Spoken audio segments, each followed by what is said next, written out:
மரியாதைக்குரிய அண்ணன் எடப்பாடியார் அவர்கள் தலைமையில் வாழை இலை போடுவதை போல இரட்டை இலை போட்டு குக்கரில் சாதம் சமைத்து அதை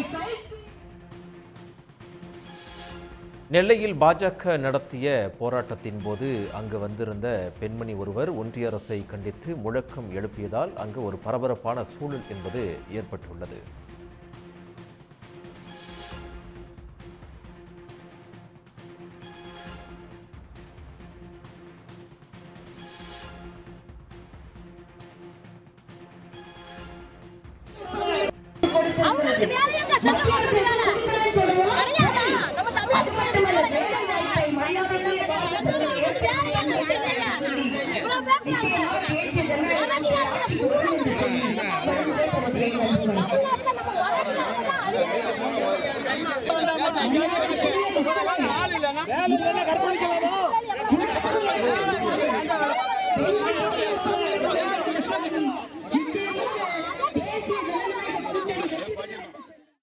உடனுக்குடன் செய்திகளை தெரிந்து கொள்ள சன் நியூஸ் பெல் ஐகானை கிளிக் பண்ணுங்க.